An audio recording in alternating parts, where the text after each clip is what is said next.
एक समय की बात है। फारस के एक छोटे से शहर में दो भाई रहते थे, अली बाबा और कासिम।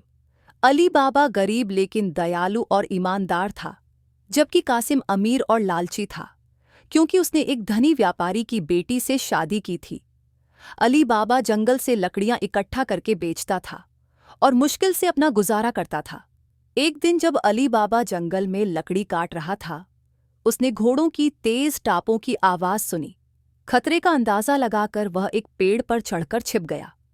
उसने देखा कि 40 डाकुओं का एक दल एक बड़ी चट्टान के पास आकर रुका। उनके सरदार ने आगे बढ़कर कहा, खुल जा सिम सिम।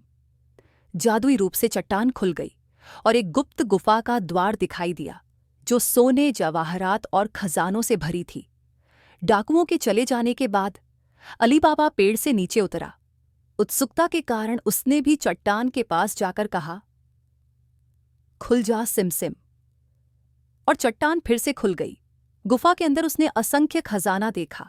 हालांकि वह लालच में नहीं पड़ा और केवल एक छोटी थैली में सोने के सिक्के लेकर घर लौट आया। घर आकर उसने अपनी पत्नी को इस गुफा और खजाने के बारे में बताया। उसकी पत्नी खुश हुई और सिक्कों को गिनने की इच्छा जताई। उनके पास तराजू नहीं था, इसलिए उसने कासिम की पत्नी से एक तराजू उधार लिया। कासिम की पत्नी ने तराजू के नीचे मोम लगा दिया, ताकि वह देख सके कि अली बाबा तराजू में क्या तोल रहा है। जब अली बाबा ने तराजू वापस लौटाया, तो उसमें एक सोने का सिक्का चिपका हुआ था। इसे देखकर कासिम और उसकी पत्नी को शक हुआ। लालच में आकर कासिम ने अली बाबा से सच जानने के लिए दबाव डाला। मजबूर होकर अली बाबा ने उसे गुफा और जादुई शब्दों के बारे में बता दिया। अगले दिन कासिम जंगल गया और गुफा में पहुंचकर अंदर चला गया। उसने खजाने को देखकर लालच में आकर अधिक से अधिक बैग भरना शुरू कर दिया, लेकिन लालच में वह जादुई शब्द खुल जा सिमसिम भूल गया। गुफा में फंसकर वह घबरा गया। डाकू जब वापस आए तो उन्होंने कासिम को गुफा में देख लिया। गुस्से में उन्होंने उसे मार डाला और उसकी लाश को गुफा में छोड़ दिया, ताकि दूसरों को चेतावनी मिले। जब कासिम घर नहीं लौटा तो अली बाबा उसे खोजने गया। उसने गुफा में अपने भाई की लाश देखी और दुखी मन से उसे वापस घर लाया।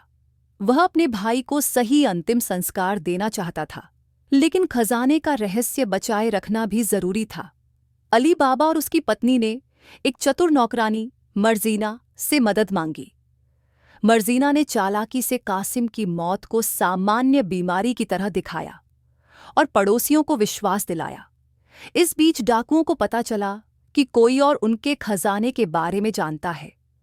उनके सरदार ने अली बाबा के घर का पता लगाया और उसके दरवाजे पर एक गुप्त निशान बना दिया। मर्जीना ने यह निशान देख लिया और कई और घरों पर वैसा ही निशान बना दिया, जिससे डाकू भ्रमित हो गए। डाकुओं का सरदार हार मानने को तैयार नहीं था। उसने खुद को तेल के व्यापारी के रूप में डिस्गाइज किया और अली बाबा के घर आया। उसके बड़े तेल के घड़ों में उसके साथ ही डाकू छिपे हुए थे। मर्जीना ने उसकी चालाकी भांप ली। जब अली बाबा सो रहा था, मर्जीना ने उबलता हुआ तेल उन घड़ों में डाल दिया, जिससे सभी डाकू मारे गए। बाद में मर्जीना ने डाकुओं के सरदार का भी सामना किया और उसे भी मार गिराया। अली बाबा मर्जीना की बहादुरी से बहुत प्रभावित हुआ। उसने उसे आजाद कर दिया और उसे अपने परिवार का हिस्सा बना लिया। इसके बाद अली बाबा और उसका परिवार सुखी और शांतिपूर्ण जीवन जीने लगा। वह खजाने का उपयोग समझदारी और जरूरतमंदों की मदद के लिए करता रहा। कहानी की सीख: लालच और बेईमानी हमेशा विनाश की ओर ले जाती है, लेकिन बुद्धिमानी, बहादुरी और दयालुता से सुरक्षा और समृद्धि मिलती है।